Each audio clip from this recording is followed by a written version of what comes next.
এখানে দুটি মমি রয়েছে, একটি যেন সবে খুলে আসছে, যেখানে সবকিছুর দাম আকাশ ছোঁয়া, সেখানে এই পুজো মণ্ডপের পাশে আমরা পেলাম 10 টাকায় 10টা ফুচকা। বন্ধুরা, এইবার আমরা একেবারে প্রকৃতির কোলে এসে পৌঁছলাম।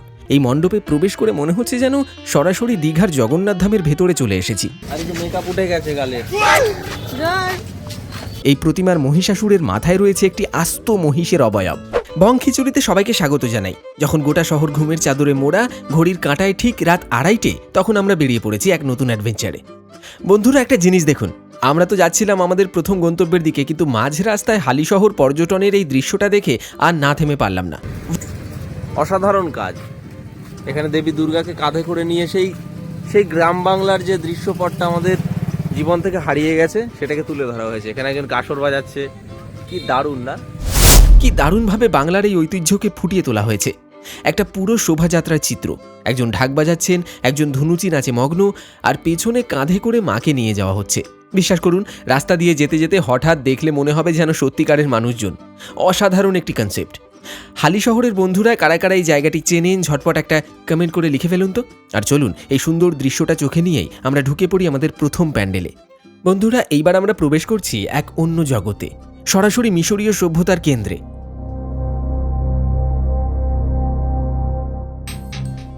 বিশ্বাস করুন, এই প্যান্ডেলটি শুধু একটি মণ্ডপ নয়, এ যেন সময় পেরিয়ে সশরীরে মিশরের প্রাচীন পিরামিডের অভ্যন্তরে প্রবেশ করা। মণ্ডপের প্রবেশ পথ থেকেই শুরু হয়েছে এক গা ছমছমে অভিজ্ঞতা।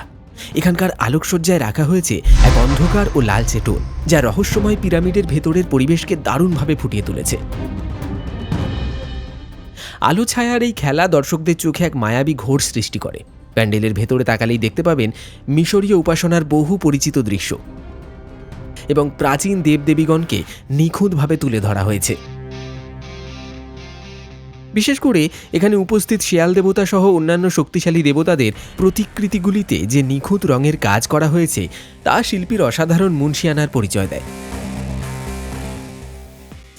সত্যি মনে হচ্ছে যেন প্রাচীন মিশরীয় মন্দিরে দাঁড়িয়ে আছি। আর এই থিমের সঙ্গে সামঞ্জস্য রেখে সেজে উঠেছে আমাদের মা দুর্গার প্রতিমা। প্রতিমাতেও দেওয়া হয়েছে মিশরীয় সভ্যতার বিশেষ ভাবধারা, যা চিরায়ত দেবীকে এক নতুন রূপে আমাদের সামনে এনেছে। এছাড়া এই থিমের একটি গুরুত্বপূর্ণ আকর্ষণ হল মমের প্রতিকৃতি। আপনারা দেখতে পাচ্ছেন এখানে দুটি মমি রয়েছে, একটি যেন সবে খুলে আসছে আর অন্যটি বন্ধ অবস্থায়। সব মিলিয়ে এটি একটি অসাধারণ থিম। তাহলে চলুন আর দেরি না করে চলে যাই আমাদের পরবর্তী পূজা মণ্ডপে। বন্ধুরা, এইবার আমরা প্রবেশ করলাম এক শান্ত ও স্নিগ্ধ পরিবেশে। এই মণ্ডপে ঢোকার মুহূর্তেই আমাদের দৃষ্টি আকর্ষণ করল দেবাদিদেব মহাদেবের এক অপূর্ব মূর্তি, যিনি এখানে বসে আছেন ধ্যানমগ্ন অবস্থায়। কি এক প্রশান্তি! কমেন্টে সবাই একবার হর হর মহাদেব লিখতে ভুলবেন না। এই প্যান্ডেলটির বিশেষত্ব হল এর নির্মাণ শৈলী। এখানে অত্যন্ত দক্ষতার সঙ্গে ব্যবহার করা হয়েছে বিশেষ ধরনের কাপড় এবং শোলার কাজ, যা মণ্ডপটিকে এক দারুণ নান্দনিক রূপ দিয়েছে। ভেতরে আসতেই বোঝা যায় শিল্পী কত যত্নে প্রতিটি কোণ সাজিয়েছেন। আর একটু এগোতেই আমরা দেখতে পাই গণেশ ঠাকুরের একটি সুন্দর প্রতিমূর্তি। মণ্ডপের ভিড়টা কিছুটা কম থাকার ফলে আমরা খুব সহজেই ভেতরে প্রবেশ করতে পারলাম। ভেতরের এই পরিষ্কার পরিচ্ছন্নতা এবং আলোকসজ্জা সত্যি মন কেড়ে নেওয়ার মতো। পুজো পরিক্রমা তো চলছে, কিন্তু মাঝখানে একটা গুরুত্বপূর্ণ ব্রেক না নিলে কি চলে? হ্যাঁ, ঠিকই ধরেছেন। আমরা এখন শটান চলে এসেছি সেই স্বর্গের দ্বারে, অর্থাৎ ফুচকার স্টলে। বিশ্বাস করবেন না, 2025 সালেও এমন আশ্চর্য জিনিস দেখা যায়। যেখানে সবকিছুর দাম আকাশ ছোঁয়া, সেখানে এই পুজো মণ্ডপের পাশে আমরা পেলাম 10 টাকায় 10টা ফুচকা। দারুণ ব্যাপার, তাই না? কটা বাজে এখন?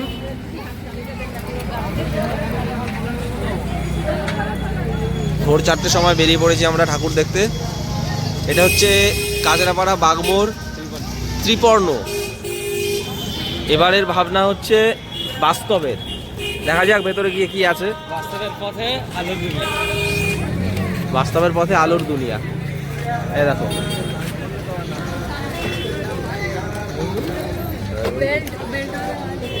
চলো চলো চলো। বন্ধুরা, এইবার আমরা একেবারে প্রকৃতির কোলে এসে পৌঁছলাম। আজকের দিনে যেভাবে নির্বিচারে গাছ কাটা চলছে, তা যে আমাদের ভবিষ্যতের জন্য কতটা বিপজ্জনক, সেই কঠিন সত্যটাকেই এখানে খুব সুন্দরভাবে তুলে ধরা হয়েছে। মণ্ডপের ভিতরে তাকালেই দেখতে পাবেন কিভাবে একটি গাছ একটি শিশুকে আগলে রেখেছে। মা দুর্গার প্রতিমার চারপাশে শুধু সবুজের সমারোহ, যেন মা নিজেই প্রকৃতির অংশ। এখানকার প্রধান থিম হচ্ছে গাছ নিয়ে। বাহ, খুব সুন্দর লেগেছে। গাছ এখানে মানুষের মুখের ভূমিকা পালন করছে, তাকে আঘাত করলে তারও কষ্ট হয়। মনে রাখবেন সকলে, প্রকৃতি প্রতিশোধ নেয় না, প্রতিফলন ঘটায়। এই সজ্জা চোখ জুড়িয়ে দিচ্ছে। আর এই অসাধারণ বার্তা দিয়ে সাজানো মণ্ডপ থেকে বেরোতেই আপনাদের দেখানোর জন্য একটি খুব সুন্দর জিনিস চোখে পড়ল, যেটা আপনাদের সঙ্গে শেয়ার না করে পারলাম না। এবার চলুন আর দেরি না করে আমরা সোজা যাই পরের গন্তব্যে। বন্ধুরা, আমরা এবার চলে এসেছি এক মহাতীর্থস্থানে। বিশ্বাস করবেন না, এই মণ্ডপে প্রবেশ করে মনে হচ্ছে যেন সরাসরি দীঘার জগন্নাথ ধামের ভেতরে চলে এসেছি। দেখুন তো একবার, প্যান্ডেলের ভেতরের সজ্জা একেবারে হুবহু জগন্নাথ মন্দিরের মতো করে তৈরি করা হয়েছে। ঢোকার মুখেই সেই প্রশস্ত খোলামেলা জায়গা আর চারিদিকে সাদা আলোর জ্যোতি। আর একটু ভেতরে তাকালেই আমাদের দৃষ্টি কেড়ে নিচ্ছে বিষ্ণুদেব। দেখুন তিনি কিভাবে পঞ্চমুখী সাপের আসনে অধিষ্ঠান করে রয়েছেন। আর এই যে দেখুন থিমের সঙ্গে মিলিয়ে তৈরি করা মা দুর্গার প্রতিমা, এর কারুকার্য সত্যি অসাধারণ, চোখ ফেরানো যায় না। এবং অবশ্যই এই থিমের মূল আকর্ষণ জগন্নাথ, সুভদ্রা এবং বলরামের সুন্দর মূর্তিটি। মন ভরে ঠাকুরকে প্রণাম জানিয়ে এগিয়ে যাব পরবর্তী গন্তব্যের দিকে। সঙ্গে থাকুন। কেমন লাগছে তোমাদের? মজা লাগছে? ঘুরতে ঘুরতে হয়ে গেল সকাল, আর এই যে মেকআপ উঠে গেছে গালে। এই যে কুহু, আমি একদিন স্বপ্ন দেখেছিলাম এরকম একটা মন্দির হয়েছিল। মন্দির হয়েছিল। এই তো মন্দিরটা হয়ে গেছে এখন। চলো চলো চলো, এগিয়ে চলো এগিয়ে চলো।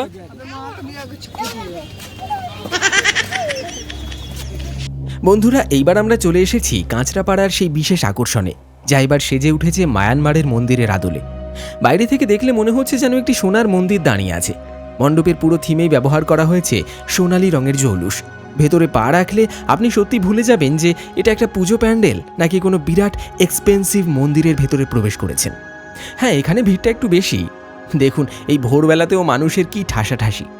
আমাদের দীর্ঘক্ষণ লাইন দিয়ে অপেক্ষা করতে হয়েছে, তবে যখন অবশেষে ভেতরে প্রবেশ করলাম, ভিড়ের সমস্ত ক্লান্তি যেন নিমেষে দূর হয়ে গেল।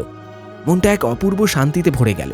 এখান থেকে সোজা বেরিয়ে পড়েছি বছরের পর বছর ধরে নজর কাড়া সেই বিশেষ গন্তব্যে, কল্যাণী ITI মোড়ের নাম করা আর নামজাদা পুজোতে। দেখুন তো, পূব আকাশে ভোরের সূর্যোদয় হচ্ছে, আর ঠিক তার সামনে এই প্যান্ডেলের রূপ যেন আরও শতগুণ বেড়ে গেছে। তবে ভিড়ের মাঝেও আমাদের ছোট্ট কুহু কিন্তু দিব্যি তার আনন্দ খুঁজে নিয়েছে। এইবার আমরা প্রবেশ করছি ভেতরে। কারুকার্যে কিন্তু কাঠের চামচ আর পাটকাঠির মতো ঘরোয়া জিনিসও ব্যবহার করা হয়েছে, যা ডিজাইনে এক অন্য মাত্রা যোগ করে।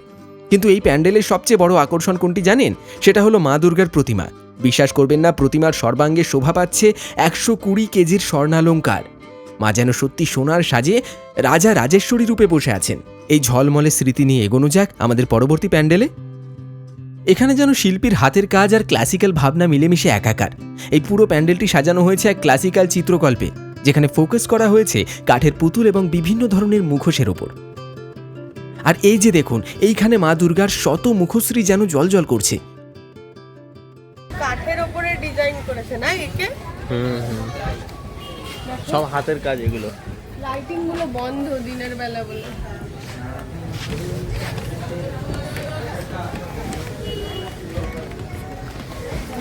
এই যে এটা তো খুব সুন্দর। মই দিয়ে চড়ে যাও, উঠে যাও।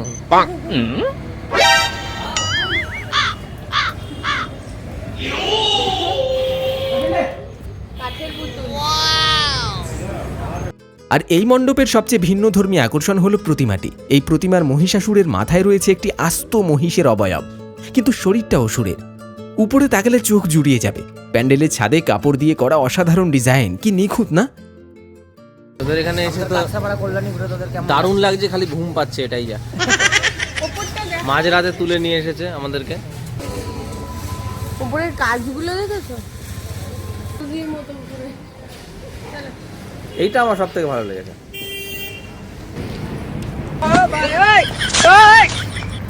করে যাই, চলো চলো টানটানা। আর এইখান থেকে বেরিয়ে আমরা চলে গেলাম সোজা কল্যাণ সংঘে।